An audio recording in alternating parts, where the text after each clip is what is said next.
Magandang araw po sa inyong lahat, lalo na sa ating mga pinuno, kawal, kawani at pamilya na hukbong katihan ng Pilipinas. Ako po si Father Dion, ang Post-Catholic Chaplain ng Headquarters and Headquarters Support Group of the Philippine Army. At ito po ang salita ng Diyos, ang ating gabay. Ngayon po ay Wednesday, August 27, 2025 at ginugunita po natin ang kapistahan ni Santa Monica.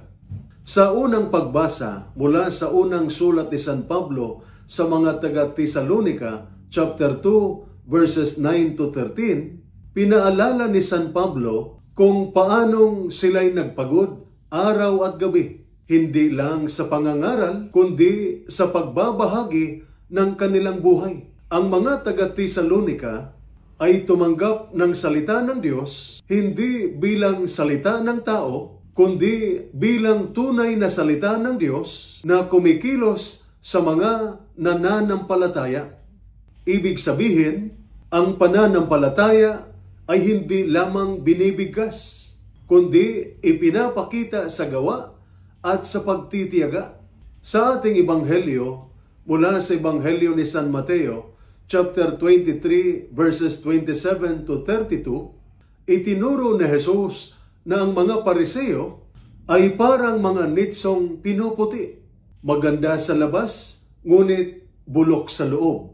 Paalala ito na ang kabanalan ay hindi sa panlabas na anyo, kundi sa taos-pusong pagbabagong dulot ng Diyos. Ngayong kapistahan ni Santa Monica, ina ni San Agustin, natututo tayo ng halimbawa ng pagtitiyaga at pananalangin. Ilang taon siyang nananalangin at lumuluha para sa pagbabalik loob ng kanyang anak.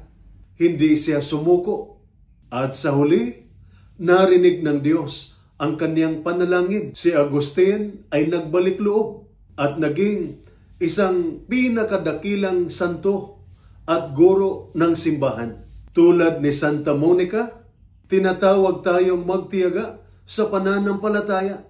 Maaaring hindi natin agad makita ang sagot sa ating panalangin. Pero ang salita ng Diyos ay may bunga sa tamang panahon. Ang mahalaga ay manatiling tapat, matiisin at taos-puso. Para sa ating mga sundalo at sa ating mga pamilya, alam natin na ang buhay militar ay puno ng sakripisyo, paghihintay at pagtitiis. Minsan, tulad ni Santa Monica, ang pamilya ay nananalangin at naghihintay sa kanilang mahal sa buhay na ligtas na makauwi. Ang Diyos ang nagbibigay lakas upang magpatuloy. Huwag susuko, huwag bibitaw. Kaya piliin natin ang pananampalatayang taos-puso at matiyaga. Huwag lang sa salita o panlabas, kundi sa tunay na tiwala at pagsunod sa Diyos. Araw-araw, maliit man o malaki. Ito po ang salita ng Diyos, ang ating gabay. Manalangin tayo. Amang mapagmahal, sa pamamagitan ng panalangin ni Santa Monica, inialay namin sa iyo ang aming mga sundalo at kanilang mga pamilya. Pagkalooban mo ang aming mga sundalo ng tapang sa panganib, lakas sa hirap, at pananampalatayang matatag sa iyo. Pagpalain mo ang kanilang pamilya ng pagtitiyaga, pananalig, at pag-asa hanggang sa muli silang magkasama.